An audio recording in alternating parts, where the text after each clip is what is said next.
In Washington, they stopped this week almost at the last moment. The draft agreement with Iran was already on the table, but President Trump demanded that the critical clauses be tightened. What happens to the nuclear materials? Who really opens the Strait of Hormuz? And what exactly Iran received before it gives anything real? In Tehran, they are still buying time. Another condition, another ultimatum, another demand to remove pressure before the regime touches the heart of the problem. So here's the question that should trouble everyone following the Middle East and what's happening here. What does Israel do when Iran uses diplomacy to buy time, while the Revolutionary Guards are trying to rebuild their missiles, hide their nuclear materials, and regain their control? The answer does not begin in a conference room. It begins on one night, deep inside Iran, when a thermal camera captured figures wearing helmets, night vision equipment, and a weapon system on the ground. At first, it looked like a secret Israeli force operating inside the enemy's territory. But now, it turns out the story is much bigger, because according to the latest reports, these were not Israeli Mossad fighters. They were Iranian agents, citizens of Iran, who were trained in Israel, returned to their country, continued living their normal lives, and then waited for the moment when the order would arrive. And that is the moment when the story turns from an intelligence story into a strategic story. Because if Israel is capable not only of striking Iran from the air, but also of activating people, weapons, drones, and missiles from inside Iran itself, then the game has changed completely. I'm Yair Pinto, and this is your ground report on the war of Israel and the United States against Iran, the Revolutionary Guards, and the entire terror system that Tehran operates across the Middle East. So to understand why this is so important right now, we need to begin with the current situation. Iran wants an agreement, but not an agreement that dismantles the threat. It wants a ceasefire, the opening of Hormuz, the release of the funds, the removal of sanctions, and guarantees that it will not be attacked again. The heavy questions that it is trying to postpone are these. Where is the enriched materials? Who supervises it? What happens to the ballistic missiles? Who stops the drones? And what do you do with the Revolutionary Guards, who are not only an army, but a system of control, fear, terrorism, money, and secrecy? In Israel, we understand this very well, that if Iran receives time before it loses capability, it is not dismantling, it is breathing.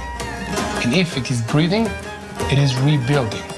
And that is exactly why the opening strike of Operation Rising Lion was so significant. It was not just another wave of airstrikes. It was an attempt to open the skies over Iran from the inside, not only to arrive with aircrafts from far away, not only to launch precision munitions, but to paralyze part of the Iranian system from inside its own territory before the Air Force entered deep into the picture. So in the spring of 2025, inside a joint planning group of the Mossad and the Israeli Air Force, a decision was made to activate a team of agents inside Iran against a critical component of the Iranian air defensive systems. The goal was clear: to create freedom of aerial operation over the Tehran area and open attack routes for Israeli Air Force aircrafts. The agents received a message through encrypted secret communication devices. They were told that they would be activated very soon. They were not given all the details in advance, not the exact coordinations, not the exact time, and not the place where they would position themselves. This was done for a very simple reason. The less information that moves around before the moment of truth, the lower the chance that the operation will be exposed. And meanwhile, the equipment was already inside. Missiles, drones, warehouses, weapon systems that were adapted to this mission.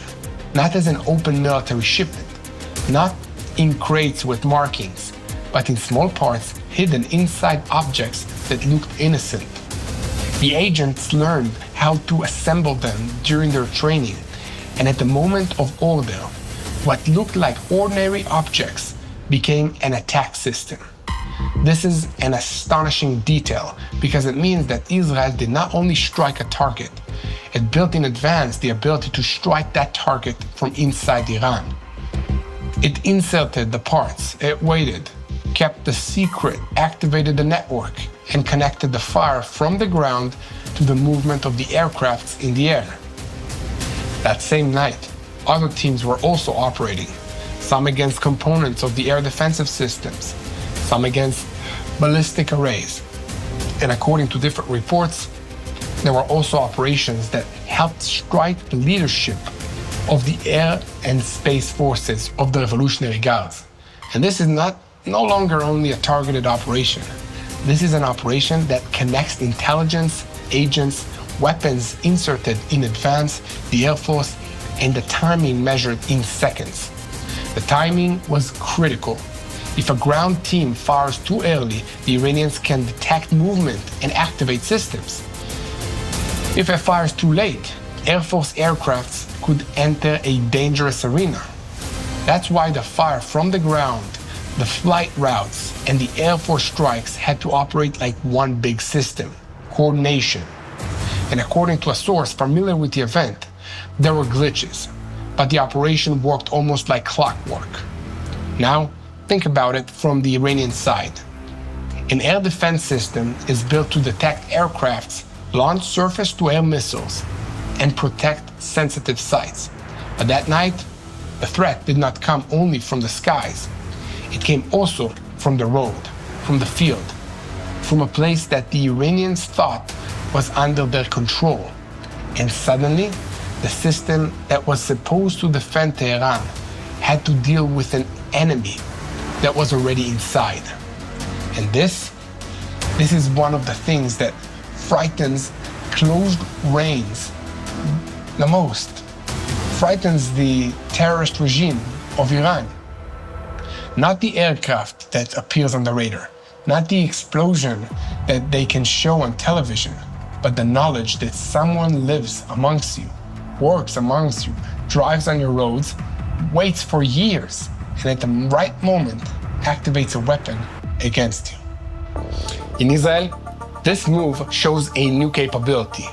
For years, the Mossad was identified with surgical operations, eliminations, cyber sabotage, the theft of the nuclear archive, operations that sound like they came out of a movie. But here, we are seeing something else. Not only one operation between wars, but a secret fighting arm that operates during war alongside the IDF and serves the Air Force and the military intelligence in real time. This is not only a tactical success, this is a method. This method was also born from a new problem. The world has changed. Cameras everywhere, facial recognition, databases, biometric passports, systems that cross-check movements, faces, flights, hotels, documents, vehicles, and phones. What once allowed an Israeli operative to act under a foreign identity is much more dangerous today. The Mahmoud el-Mabhouh affair in Dubai was a warning moment. The mission succeeded, but after the assassination, the authorities in Dubai managed to reconstruct the movements, identify the figures, published images, and expose identities used in this operation. No one was caught, but the message was clear. The classic era of disguises had become much more complicated. That's why the Mossad began to think differently. Less about sending Israelis deep into the enemy territory, and more about operating networks of local people. People who speak the language, know the street, understand how not to stand out, and do not need to pass every camera as foreigners. In the operation to steal the nuclear archive in 2018, dozens of Israeli Mossad fighters still took part alongside a small number of Iranian agents. In the opening strike of the Operation Rising Lion, according to reports, The weight had already shifted towards local agents. And this is exactly where Israel can change the rules of the game. Because if Iran builds facilities under a mountain, Israel needs a way to reach places that even an aircraft cannot fully destroy. If Iran hides missiles underground, Israel needs to know where they are, when they move, and who operates them. If Iran spreads out air defensive systems, Israel needs not only to bomb them, but to open them from within. And here enters the story of Fordow. Fordow is not just another nuclear facility. It is one of the places that explains why the war against Iran is so complex. The facility is buried deep under the mountain, south of Qom. Even the American bunker-busting bombs, weighing more than 13 tons, are not always enough against its depth, against this type of rock, against this planning, and against the Iranian engineering that was built exactly to survive this sort of attack. When the IDF launched Operation Rising Lion, Israel did not have a clear ability to destroy on its own everything located deep inside Fordow. The Americans entered later with Operation Midnight Hammer and struck Fordow, struck Natanz, and also Isfahan. But even after these heavy strikes, the question remained, what happens if Iran digs deeper next time? What happens if it moves materials, knowledge, and equipment to a new tunnel? And what happens if you can plug a tunnel from the air, but not destroy everything behind it? That's exactly where another idea came up. A secret ground operation using teams of agent fighters inside Iran. Not an Israeli invasion of thousands of soldiers, more than 1,500 kilometers from home.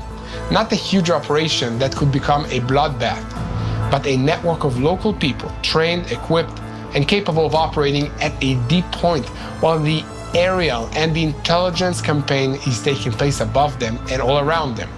So according to reports, for about 2 years, such a capability was built against Fordow.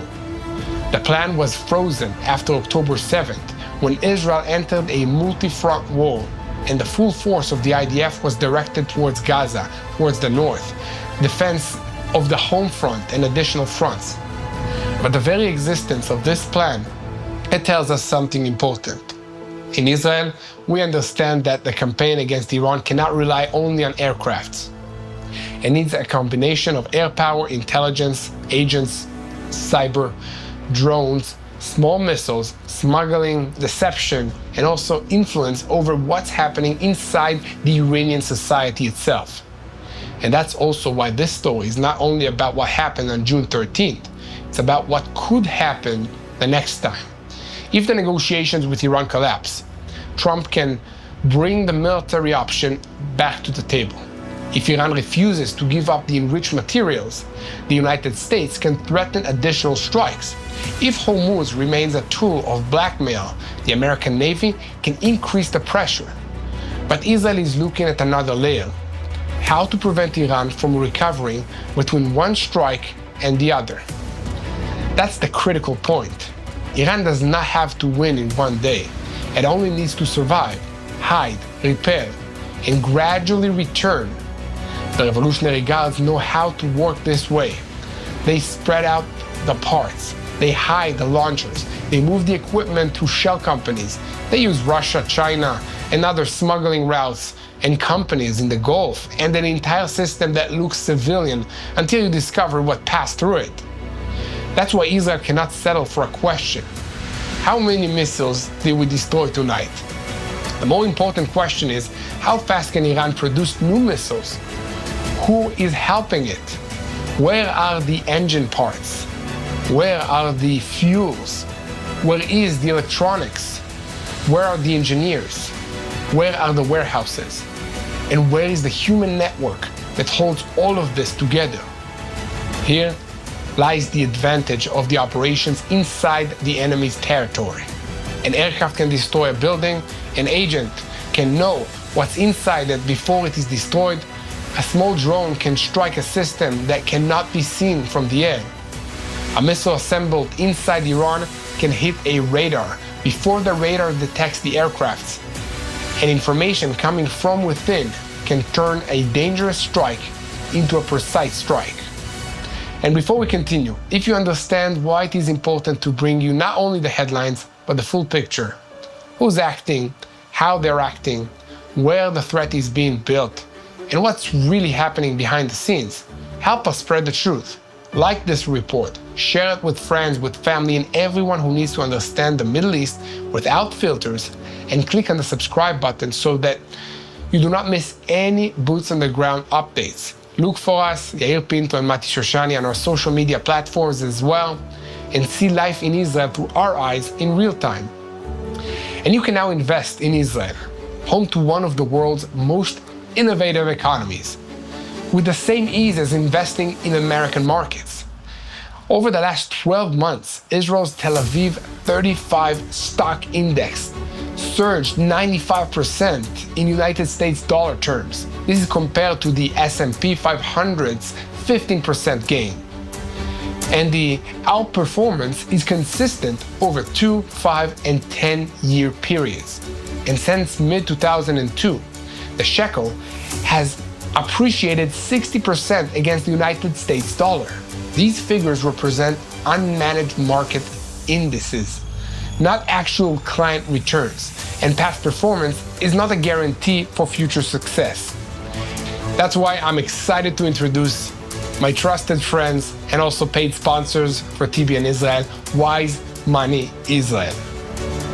We've known their CEO and his family for many years, and I have complete confidence in their integrity.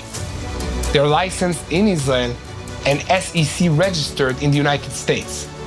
Wise Money Israel manages approximately $120 million for clients from over 30 nations, offering expert access to Israeli stocks and bonds for those seeking growth, diversification, or to fulfill their biblical calling.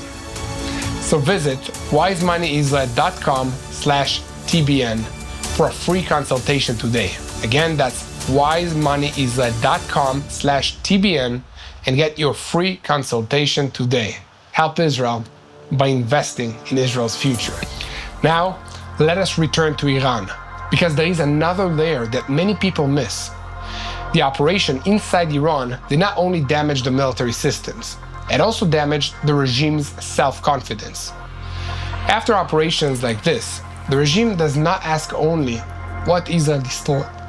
It also asked who betrayed, who helped, who spoke, who traveled where, who received the package, who was near a facility, who disappeared for 2 hours. This pushes Iran into a state of internal suspicion, arrests, interrogations, executions, fear inside the system. From the regime's perspective, this is an attempt to turn an operational failure into a story of espionage and betrayal. But from the perspective of the Iranian public, it is another sign that the regime that says it is all-powerful does not really control what happens inside its own country. And this connects to what's happening now inside Iran. The leadership there does not look like a stable system. That makes decisions very quick. Mustafa Khamenei is still not being presented to the public the way that a stable leader should be presented. He should be seen at least. And according to the assessments, he's hiding in an unknown location with medical and security limitations, and messages passed through a circle of messengers, advisors, and Revolutionary Guards figures. That's not a way to manage a crisis. Not against Trump, not against Israel, and not against the American Air Force. When the President of the United States demands an answer, when Israel is marking targets, and when the global market is watching Hormuz, a delayed decision is already a decision. Sometimes it causes the other side to understand that there is no one to choose a deal with and to close it. And meanwhile, the Revolutionary Guards are not sitting and waiting for an agreement. They're trying to rebuild. They're searching for what remains of the ballistic missiles array. They're trying to repair facilities. They're checking the smuggling routes. They're activating cyber. They're threatening through Hormuz. They're broadcasting to the world that they are still strong, even while they behave like a system that was deeply hit.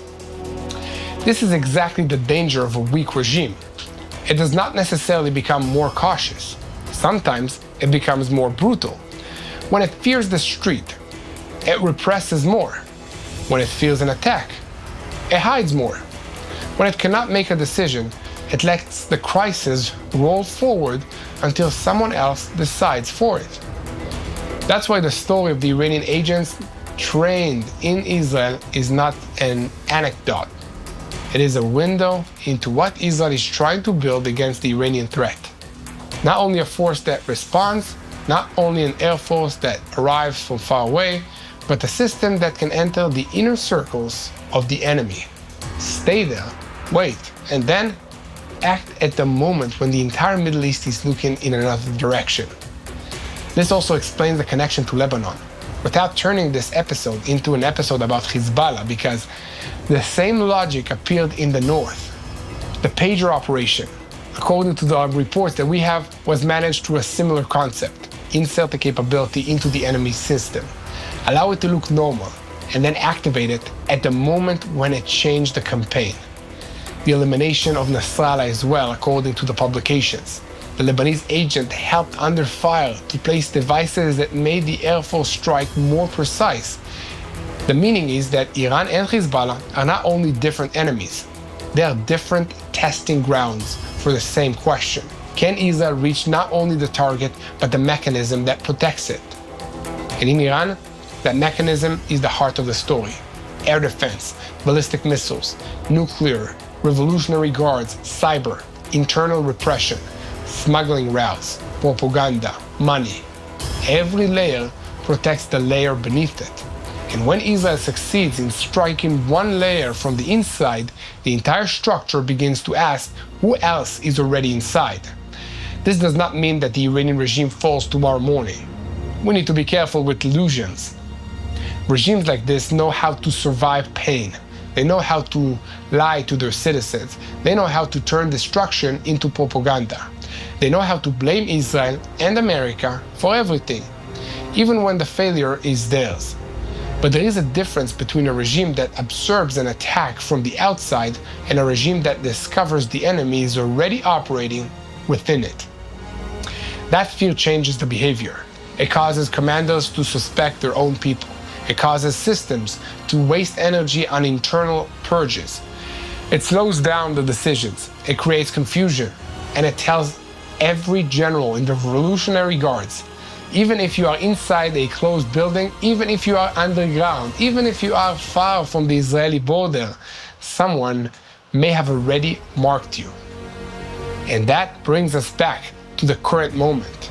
Trump wants a strong agreement or a credible military threat.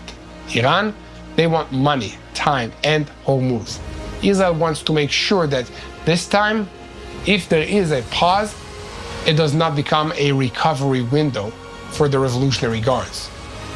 Here the ability to operate inside Iran becomes a strategic tool. It does not come to replace the Air Force. It comes to open the way for it. It does not come to replace diplomacy. It comes to remind Iran what will happen if diplomacy becomes a diversion. It does not come only to destroy one target. It comes to break the sense of immunity of a regime that built itself on depth, concealment, and fear. The lesson of the opening strike is clear. Israel no longer looks at Iran only as a distant target. It looks at Iran as an area of operation. Skies, ground, cyber, agents, drones, small weapon systems, and a deep understanding of the regime's weaknesses. If once the question was whether Israel can reach Iran, today the question is completely different. How deep is Israel already there? And what will happen the next time that Tehran thinks it still has more time? Let me know what you think about this in the comments. In the meantime, keep spreading the truth. Follow us. And if you want to help us reach more people, hit the subscribe button so that you never miss another update of Boots on the Ground. Keep looking for us, Mati Shoshani and Yair Pinto, on our social media platforms to see life in Israel through our eyes and unite in prayer. Prayer works. So when you pray, pray for the Iranian people. They are having it hard with this regime for so many years. Let's pray for them. Let's pray for the people of Israel that are constantly under attack from multiple fronts still today. Let's pray for the children of the North not to be traumatized by all this war. Let's pray for our leaders for wisdom. Let's pray for the post-traumatic soldiers and families of Israel. They haven't reached the post-traumatic stage yet because the entire country is still in the middle of a war. So we are in the trauma. We're not in the post-trauma yet. But we will have an entire generation that went into war. Entire families back at home that didn't know if their loved ones will come back or not. Let's pray that God will protect the souls of those Israelis that risk everything. And keep praying for the peace of Jerusalem.